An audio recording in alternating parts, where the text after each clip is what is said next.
Big boss Malayalam season 7 ഇന്ന് ഈ ഒരു ടാസ്കിന്റെ ഭാഗമായിട്ട് അനുമോൾക്ക് ഒരുപാട് ഇടിയും ചവിട്ടും തൊഴിയൊക്കെ കിട്ടിയിട്ടുണ്ട്.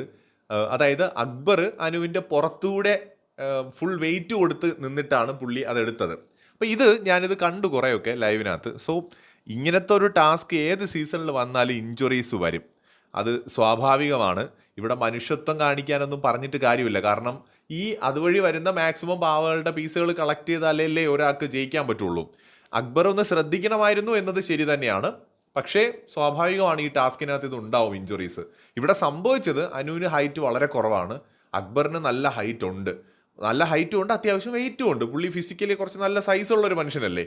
അപ്പോൾ ഈ അക്ബർ അവിടെ നിന്ന് ഇത് എത്തിയെടുക്കാൻ ശ്രമിച്ചു കഴിഞ്ഞാൽ അക്ബറിന്റെ ബോഡി വെയിറ്റ് അനുമോളുടെ പുറത്തേക്ക് വരും, സ്വാഭാവികമായിട്ട് വരും.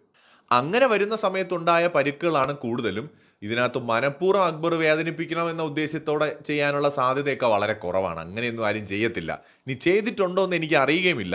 വേദന അനുഭവിച്ച ആളെ സംബന്ധിച്ചിടത്തോളം അതിന് കാരണക്കാരായ വ്യക്തിക്കെതിരെ അവർ സംസാരിക്കും. അനുമോൾ അക്ബറിനെ പറയുന്നതിന് തെറ്റു പറയാൻ പറ്റില്ല. അവർ പെയിൻ അനുഭവിച്ച ആളാണ്, മുറിവുകളൊക്കെ പറ്റിയിട്ടുണ്ട്.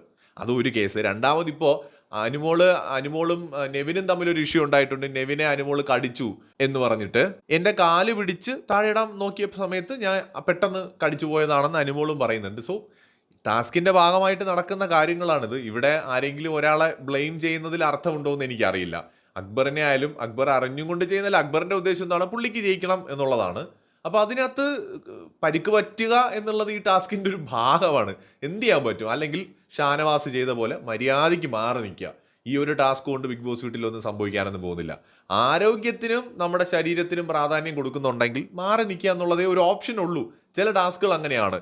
നമ്മൾ ഫൈറ്റ് ചെയ്യാൻ തീരുമാനിച്ച ശരീരം മുറിയും ചോര വരും, ഫേസ് ചെയ്യാം, അത്രേ ഉള്ളൂ. അതിപ്പോൾ അനുമോളായാലും അക്ബർ ആയാലും ആരായാലും അതേ ഉള്ളൂ. ഇതിനകത്ത് വേറെ വഴിയൊന്നുമില്ല. ലക്ഷ്മി പറഞ്ഞത് ശരിയാണ്. ഇപ്പോൾ ആര്യനാണെങ്കിൽ ആര്യം കുറച്ചൊന്ന് ശ്രദ്ധിച്ച് നിന്നു എന്ന് ലക്ഷ്മി പറയുന്നുണ്ട്. അവിടെ ഒരു പ്രശ്നം എന്താ വെച്ച് കഴിഞ്ഞാൽ ഈ അക്ബറിന് വെയിറ്റ് ഉണ്ട്, ആര്യനേക്കാളും ബോഡി വെയിറ്റ് ഉണ്ട്. അപ്പോൾ അക്ബർ ഏറ്റവും പുറകിലുമാണ് നിൽക്കുന്നത്. അക്ബർ ഇങ്ങനെ എത്തിയെടുക്കുമ്പോഴാണ് അനുമോളുടെ ദേഹത്തേക്ക് ആ വെയിറ്റ് പോകുന്നത്. അൺഫോർച്ചുനേറ്റ് ആയിട്ടുള്ള ഒരു കാര്യം ഒന്നേ പറയാനുള്ളൂ. അല്ലാതെ ഇപ്പോൾ എന്താ പറയുക, മനഃപൂർവ്വം ആരെങ്കിലും വേദനിപ്പിക്കുമെന്ന് ഞാൻ കരുതുന്നില്ല. പിന്നെ ഞാൻ പറഞ്ഞില്ലേ, നമുക്കിത് കണ്ടിട്ടല്ലേ പറയാൻ പറ്റൂ. ഇവരുടെയൊക്കെ ഉള്ളിൽ എന്താണെന്ന് നമുക്ക് അറിയില്ലല്ലോ. ലൈവ് കണ്ട ആൾക്കാർ നിങ്ങളുടെ അഭിപ്രായം കമൻറ്റ് ചെയ്യൂ.